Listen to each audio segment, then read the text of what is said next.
It is Battle of Britain Day, the day we celebrate the triumph over the Luftwaffe, which, if it had gone the other way, the fascist hordes at the Channel ports in France having collapsed like a cheap tent, like all the other countries, on the rampage of the Wehrmacht in the Blitzkrieg.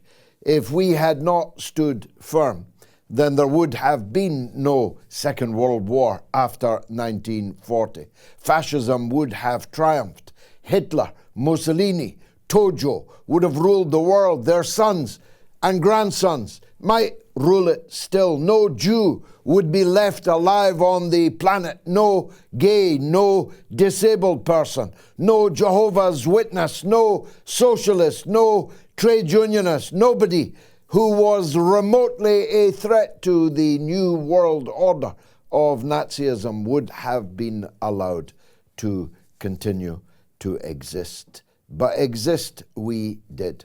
And the young British pilots and their gallant allies from the Commonwealth and from Poland, and a few also from France, who escaped with the British at Dunkirk, were able to hold off the beasts at the Channel ports across in France. They were ready to invade us. If they had invaded us, some would have resisted. Most would have sullenly complied.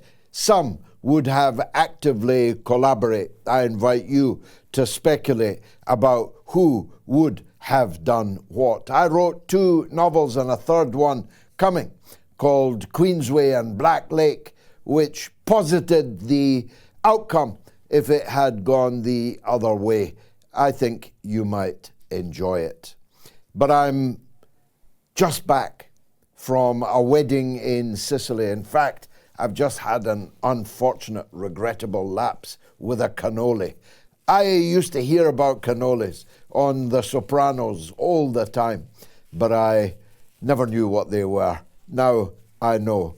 They're magnificent, but I shall never eat any cannolis again, I promise you, Gayatri.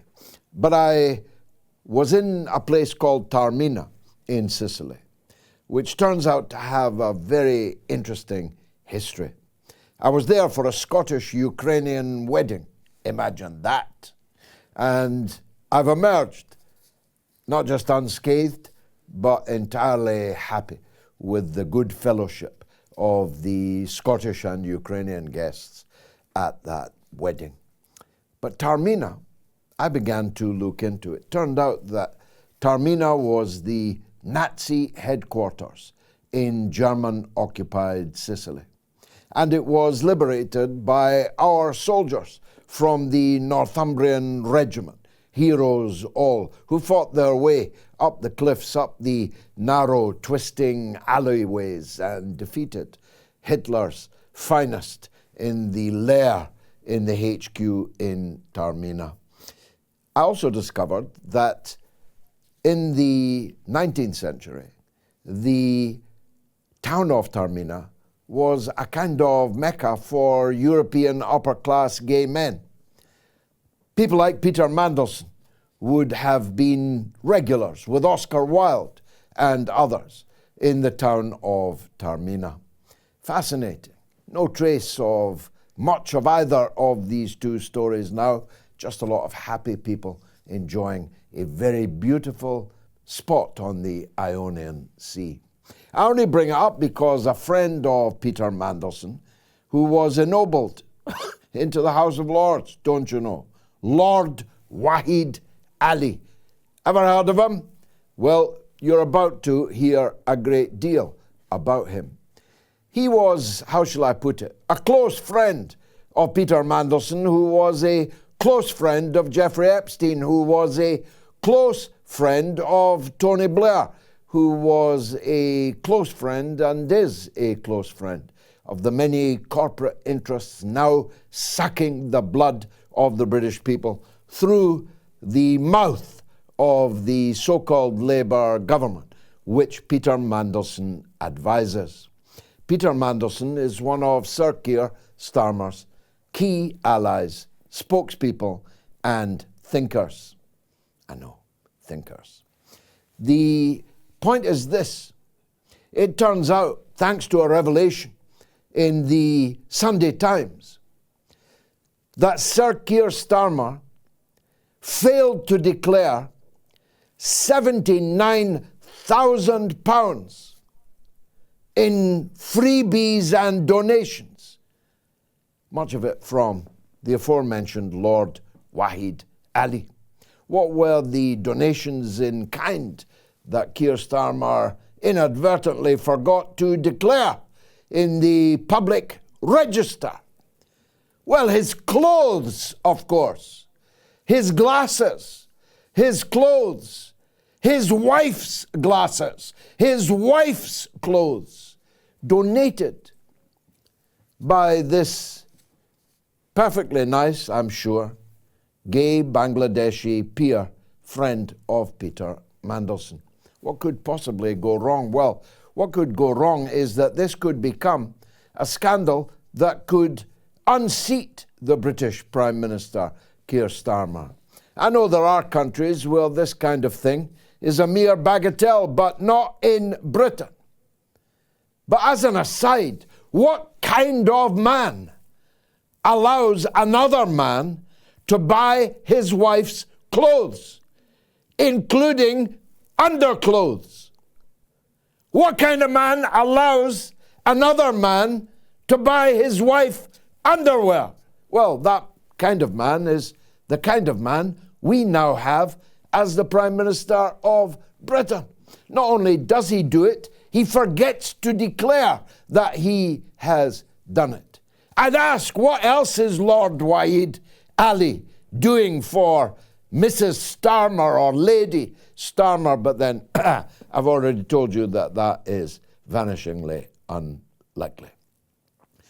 I'm dwelling on this point because we have, as a Prime Minister in Britain, a reprobate, a low-life King's Counsel who doesn't know the law when it comes to a siege on refugees in Gaza, says that Israel has the right to deprive the people of Gaza of water, of food, of medicine, when under the law, and he's an officer of the highest court in Britain, it has no such right. Either he knew that and was lying, or perhaps just as disturbingly, he didn't know it, in which case he's too stupid to be a King's Counsel and one of the high officers of the highest courts in this land. A reprobate who withdrew the cold weather allowance on the brink of a long cold winter from millions of British old age pensioners who will now have to choose between heating and eating. A man who insisted on maintaining the cap on child benefit in this country for the third and subsequent children of their family. A child who had no say in being the third or the fourth child in a poor family now receives nothing by way of child benefit, thanks to this reprobate, this wretch, this wicked wretch called Keir Starmer. Keir Starmer, who just gave another 600 million taxpayer pounds to the little crook in Kiev the day after he withdrew the cold weather allowance, the winter heating allowance from Britain's old age pensioners. We couldn't afford £1 billion a year to keep our old people warm, but we handed over the next day half of that sum in additional funding to the chiseler of Kiev. he promised that same chiseler £3 billion a year forever. Ever. Who gives anything forever? Keir Starmer. That's who. To the chiseler of Kiev. That's to who? That's the kind of man Britain has as its Prime Minister. A backstabber, a treacherous betrayer. Who betrayed the man? More fool him, Jeremy Corbyn, who promoted and promoted him. Who betrayed the British people by trying to reverse the biggest democratic decision ever made in this country. 17.4 million British people voted to leave the EU. And this wretch, Starmer, with his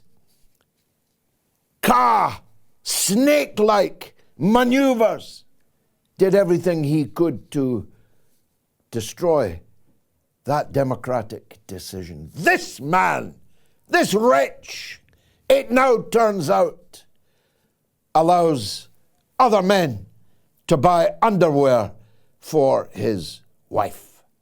Well, perhaps that ought not to have surprised as many people as it has surprised, but it has shocked and disgusted the whole nation. Not just the illegal failure. I'm going to say it for what it is. The illegal failure to record it, to register it. Can you imagine if I had failed to register £79,000 in a single year? Can you imagine the outrage, synthetic, fake outrage that there would have been from people like Keir Starmer? But a man who steals the bread or the heating, whichever they choose, of Britain's most vulnerable, who starves the poorest children in the land, who gives away our gold to a crook in Kiev. Why would he balk at allowing Lord Wahid Ali to buy his wife a pair of knickers? There's so much else to cover this evening, but I'm filled with ire and outrage that 19% of the British electorate, for that is all that voted for Keir Starmer, has given him a parliamentary majority not seen in this country since the 19th century, when Oscar Wilde was heading off to Taormina. But of course, the big enchilada this week is the desperate efforts of the same Keir Starmer to persuade senile Joe, Genocide Joe, that we should take a leap into the dark, risk a nuclear war with Russia by allowing already supplied British and French armaments, Storm Shadow missiles and ATACMS weapons systems to be used by the chiseler in Kiev, deep inside Russia, attacking civilian targets in Russian towns and cities. And the Russians have made clear that if this happens, a state of war will exist between Russia and the NATO countries. And it's our greatest misfortune that the hatred of the Russian people for the British state, 150 years in the making, long before the Bolsheviks, long before Putin, Britain's hatred, official Britain's hatred of the Russians has so many examples I don't have time to adumbrate. But the Russians are out to get the British. They can't and don't want to start an intercontinental nuclear confrontation with the United States, which will wipe both states off the map. But something short of that is definitely being cooked in Moscow. A revenge on Britain is being cooked in Moscow because of all the crimes that have been committed in the Ukraine since 2014, when this war began. It's been the British that have been the most perfidious. Perfidious Albion was invented for this conflict. The British have done everything that they could, whether it's Boris Johnson or little Ben Wallace, who ran away from me in a debate at the Oxford Union, or some skull whose name I've forgotten, now Britain's Defence Secretary, whose first action on being made Defence Secretary was to scuttle over to meet the Chiseler in Kiev and give him some more of our money and promise him some more of our war material. Someone's just told me the name of the skull in question is John Healy. I know, I've never heard of him either.